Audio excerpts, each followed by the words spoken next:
la famille, écoutez cette deuxième histoire ou alors cette deuxième épisode de Compris, son handicap, son combat. Et durant ce deuxième épisode, elle nous fait des révélations comme quoi tonton Thierry a encore essayé de lui dormir jusqu'à moins. On devait entendre que Compressor ne vit plus. Pourquoi? Parce que quand elle parle de ça, elle dit qu'à moins qu'on a failli me. Après, elle dit que non, elle a failli. Donc, suivez bien cette partie attentivement jusqu'à la fin. Et elle nous parle aussi de sa stérilité. Et on se reprend tout de suite. Écoutez bien cette partie, c'est vers la fin. Tu t'imagines que tu es comme ça, et puis à la maison, déjà, tu n'as pas la paix. Tu sors même encore pour aller à l'école, mais à l'école, tu n'as pas la paix. Le professeur t'envoie au tableau d'aller écrire. Tu rates. C'est lui qui a... Et les professeurs, les maîtres en Afrique, ont les fouets. Bannir ça. On peut punir l'enfant, mettre l'enfant au coin comme ici, mettre l'enfant à genoux, oui. Et mettre l'enfant à genoux même. Ne pas mettre immédiatement les enfants à genoux sur le gravier, sur le soleil. Tu vois, l'enfant commence à saigner du nez. Et les enfants qui ont des problèmes, la chaleur, l'enfant commence à saigner du nez. On va te dire que, oh, l'enfant est têtu. Non. Il y a des personnes ici sur la toile qui m'insultent matin, midi, soir. Ils étaient à l'école. Malgré qu'ils étaient à l'école, ils parlent toujours le français, je l'ai dit. Moi, alors qu'ils ne savent pas ni lire ni écrire, le français, mon français est légèrement soutenu par rapport à leur français. Mais elles étaient à l'école. Il y a des enfants, tu vas aller à l'école, tu restes. Ma belle-sœur, la femme de mon petit frère, quand mon petit frère l'a connue, elle était fine, mais avec un petit derrière. Avec les accouchements, avec les fausses couches, elle a pris du poids, les fesses sont bien ressorties, bombées, et elle s'assume telle qu'elle est. Tu vas lui acheter un short, pardon, à sa taille, elle porte le short, elle sort. Les gens vont rester là babader, faire le... J'ai vu nous sommes déjà sortis, où elle a recadré des filles en haut, tu es avec des hommes. C'est toi la femme, tu te moques de moi. Tu es sûr que comme tu es maigre là, tu es belle. Vous me connaissez, non? J'ai commencé à m'insulter là-bas là. J'ai commencé à la laver. Et voilà, j'ai oublié de vous dire aussi qu'elle est très très malade et elle boit les médicaments à vie. Donc, elle ne m'a pas permis de parler de ça. Elle est très malade depuis des années et son cas est un peu compliqué. Un traitement que tous les... je crois, c'est un mois non que tu dois payer. C'est 2 mois ou un mois que tu as, il y a une ordonnance là. Chaque après 10 jours. Voilà. Je dois payer les ordonnances. Chaque après 10 jours. Donc, de temps en temps, quand je peux, je l'aide aussi. Que je sois vue, que ma famille soit vue sur les réseaux sociaux. Et ça avec beaucoup de peine même que je parle de ça parce que jamais j'ai toujours été renfermée en moi-même. Je n'ai pas voulu parler de ma vie et de quoi que ce soit. Mais quand j'ai écouté l'émission, mon handicap, mon combat, je me suis d'abord posé une question. Est-ce que c'est un handicap pour moi ou bien c'est pas? Mais c'est aussi, ça fait aussi du bien parce que ça fait partie de la sensibilisation. Et j'ai constaté qu'on a presque la même histoire. J'ai eu le courage de t'appeler pour raconter mon histoire.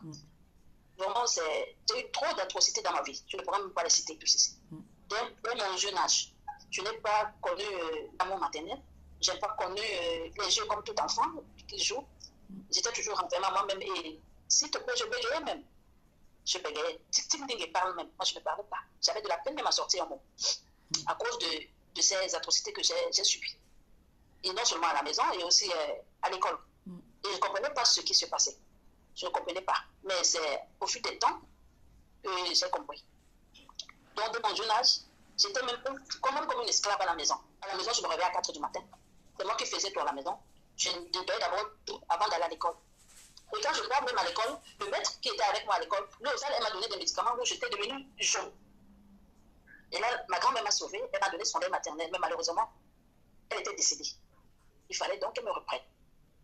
Et quand elle m'a repris comme ça, c'était comme si je ne sais pas. Donc, je n'étais pas l'enfant qui a fait l'honneur de la famille parce qu'elle était encore très jeune, il fallait sortir. Moi, je suis là. Non, donc, tout ça là, j'ai subi ça.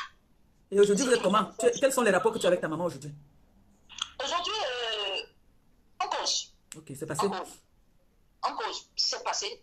Mais tu l'en veux toujours ou ça va? C'est passé en cause, mais ce n'est pas l'ambiance que j'aurais voulu dans ma vie. La complicité que j'aurais voulu, ce n'est pas ça. Jusqu'à présent, quand je pense à ma soeur, même un seul instant, ma tête se chante. Donc la complicité que je voulais pas jouer, à un moment donné, même quand nous sommes en réunion de famille, qu'elle parle, j'ai toujours ce titre-là. Donc j'ai toujours cette peur qui m'anime.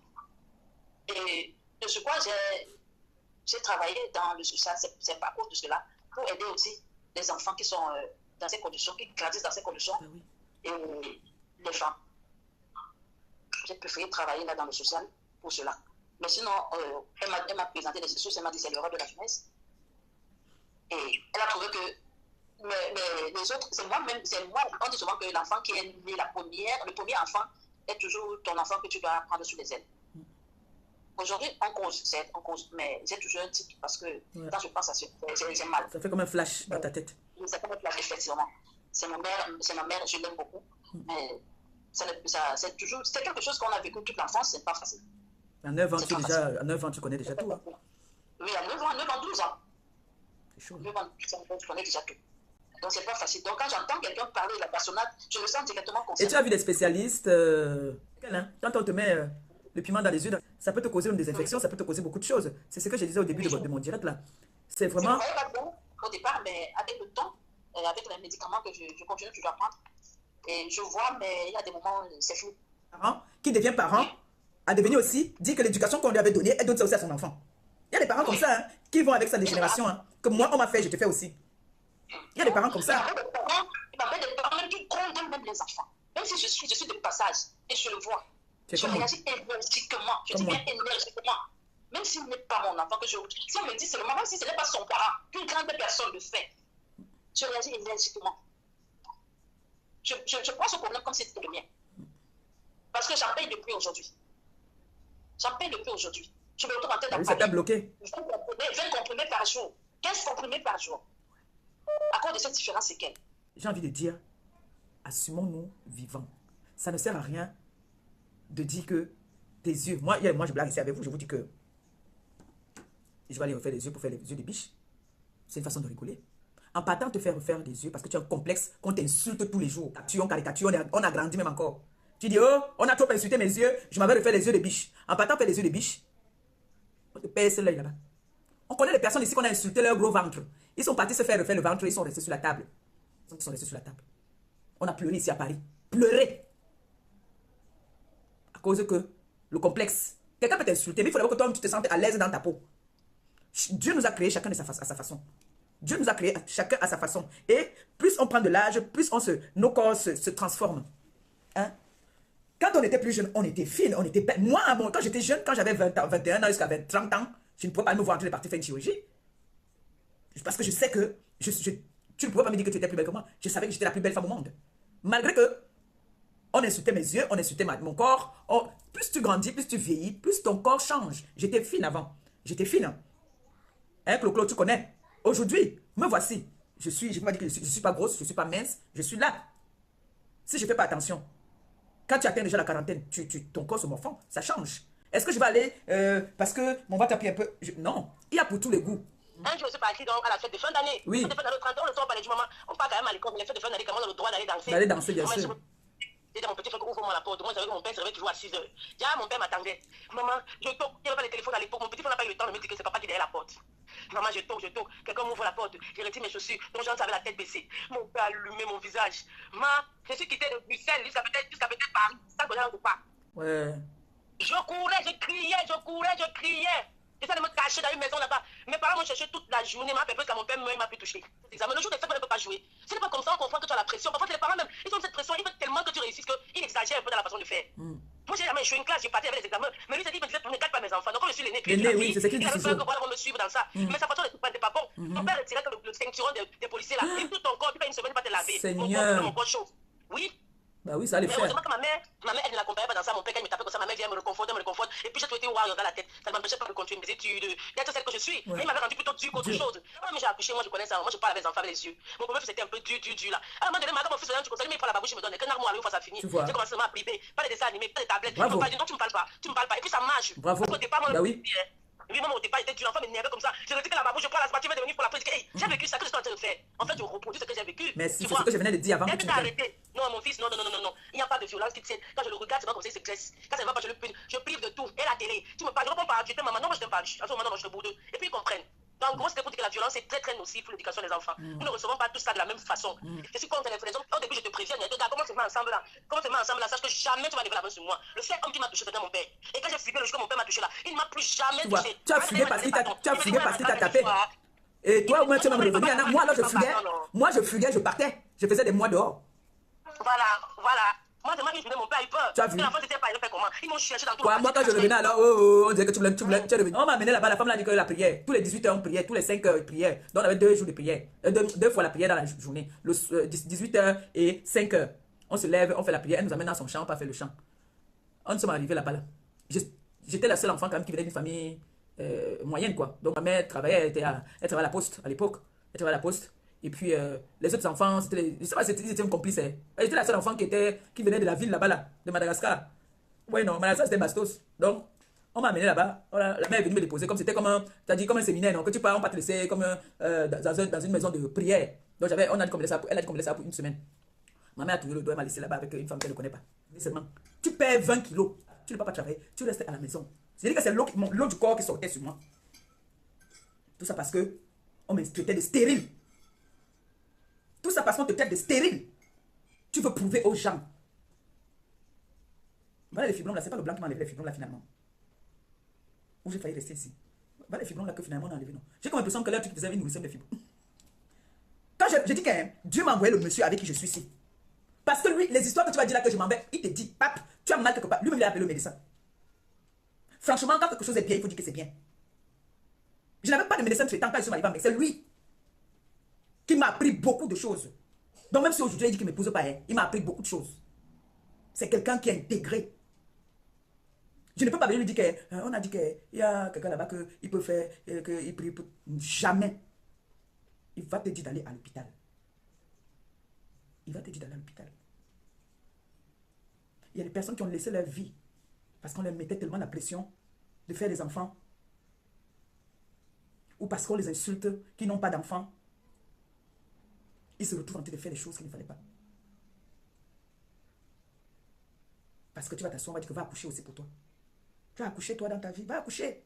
Tu as un enfant. Ça peut pousser une femme qui a besoin d'un enfant à se donner la mort. Et quand tu es mal accompagné aussi, ça joue. Ça joue. Donc, mes soeurs, mes frères, assumons-nous. Si Dieu a dit que tu vas voir l'enfant, tu vas voir. Tu ne vas pas te rendre compte quand ça va venir. Si Dieu a dit que tu ne vas pas avoir, belle sauce, tu n'auras pas. Donc, assumons-nous. Il y a des personnes ici qui sont riches, très riches, mais Dieu ne les a pas donné des enfants. Tu vas voir une femme ou un homme, il a conçu des villas, des maisons. Tu vas entendre sa collègue va dire que, ou ses amis vont dire que, elle a conçu alors qu'il va rester là-dedans. Il y a des gens comme ça, je vous dis. Pas comme ta soeur, même mère. Va dire ça, que, vraiment, elle se contente qu'elle a conçu les immeubles, elle a conçu les villas, elle a les voitures. Tant que tu n'as pas ça, l'enfant, tu n'es rien. Mais non, je suis désolé. Je suis désolé. Vous croyez qu'il y a des personnes ici qui n'ont pas d'enfants, ils ne sont pas heureuses? Vous croyez qu'ils ne sont pas heureuses? Moi, j'ai des hommes qui me disent qu'ils ne peuvent pas se marier parce qu'ils ne peuvent pas entretenir une femme, ils ne peuvent pas faire souffrir la femme autrui. Il y en a des hommes maintenant qui font des enfants, ils n'assument pas ces enfants-là. T'as dit quand tu vas lui dire que tu es enceinte, c'est là qu'il te déteste. Il ne veut plus te voir. Donc, moi j'ai pitié des personnes qui insultent d'autres femmes que stériles. Tu ne peux pas faire d'enfant. J'ai pitié d'eux. C'est pas une injure, ça. Merci. Si, c'est vrai. Amène-nous là comme ça, dès que je vais me lever, on va dire qu'elle est là, elle dans les grosses voitures. Elle n'a pas d'enfant. N'hésitez pas. Vous n'êtes pas obligé de faire vos témoignages à visage découvert, vous pouvez faire comme la dame. Et s'il y a quelqu'un qui a quelque chose pour elle, vous me dites, je vous envoie son contact. Moi, je l'aide souvent. Elle a besoin vraiment des médicaments. Elle a besoin qu'on l'aide souvent pour payer ses ordonnances, ses factures. Ça ne va pas. C'est dur pour elle. Et vous voyez que là, je parle parce qu'elle est passée dans mon live. Mais je ne viens pas souvent parler ici.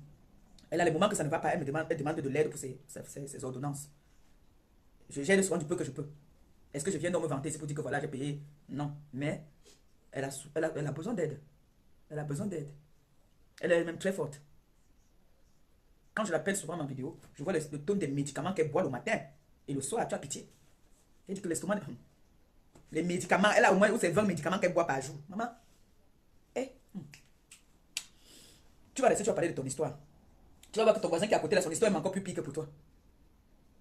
Tu vas voir une maman qui a des enfants, toi qui insultes celle qui n'a pas d'enfants, mais tu n'es même pas heureuse. Malgré que Dieu t'a donné 15 enfants, tu n'es pas heureuse.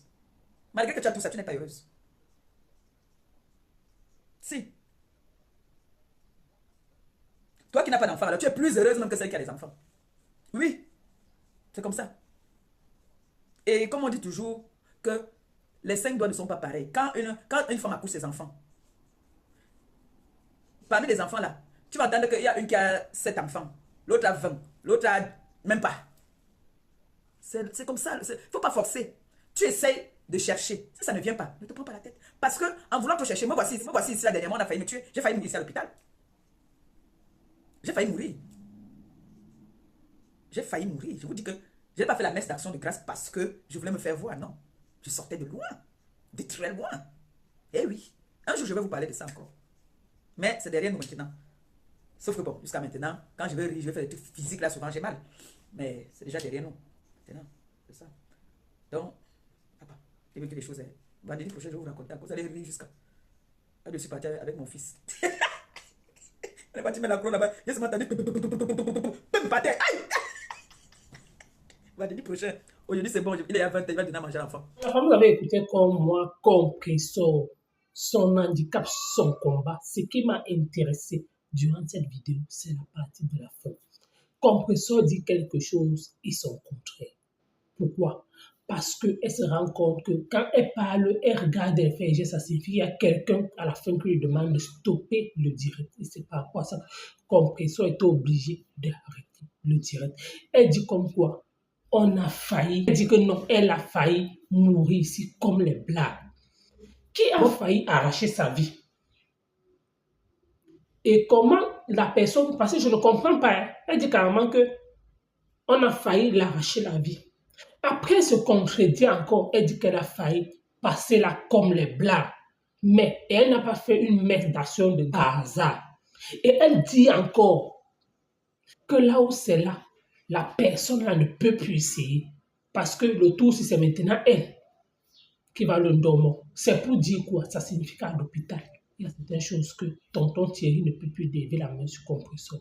Ça signifie que son opération, s'il essaye encore, c'est la partie là qu'elle dit que non, les réseaux sociaux. Quand la femme bavarde beaucoup, il y a certaines situations que tu ne te rends même pas compte, que toi-même tu fais des propres révélations sur toi, tu peux te contrôler. Et c'est sorti. Et quand ça sort, ta bouche, tu ne peux plus réparer. Et c'est par rapport à ça que la personne lui tape les yeux pour couper le direct. Et elle parle de la stérilité aussi. Ce qui est bien sur le débat de la stérilité, c'est que il y a vraiment beaucoup de femmes qui essaient réellement, qui veulent à tout prix enfanter, mais il n'y a pas moyen. Et il y a aussi des femmes qui les insultent avec leur stérilité. Alors que beaucoup sont victimes que c'est Dieu qui a voulu, mais beaucoup sont victimes de la stérilité, que ce sont les hommes qui ont voulu eux-mêmes. Oui, donc d'autres même, ce sont qu'on les a même seulement attachés, qui ne peuvent pas enfanter. Donc concernant la stérilité, c'est un débat qui est trop long. C'est un débat en fait que on ne juge personne. Parce qu'aucune femme n'aimerait être stérile. Oui. Et concernant Compressor, si tu as d'abord reçu ces séquelles, et tu étant grand encore, tu acceptes encore ça. Au nom de quoi? Parce que tu y as homologué. Non. J'ai dit bien, au nom de quoi? Parce que tu y as homologué. Parce que les gens des réseaux sociaux vont dire quoi? Je dis non. Donc, sur cette partie, je ne suis pas d'accord. Oui. Parce que ce n'est pas moi qui parle. Ne dites pas, ce n'est pas moi, c'est Compressor elle-même qui le dit. Suivez bien cette partie. La plupart des enfants en Afrique, leurs parents les éduquent à leur façon. Si le parent voit que non, l'enfant est trop têtu, et que le parent sent que non, c'est la chicotte, ou alors il faut seulement qu'on te tourne les oreilles. C'est ça qui est bien pour l'enfant, pour regresser l'enfant. À chacun doit carrément nous dire que c'est à cause de la bastonnade que certaines personnes, certes, la bastonnade exagérée peut faire en sorte que l'enfant même arrête l'école. Exagéré. Il y a beaucoup de méthodes de stopper ou alors de recadrer un enfant qui est trop têtu. Il y a plusieurs formes de recadrer un enfant qui est délinquant. Parce que la bastonnade ne recadre pas un enfant délinquant.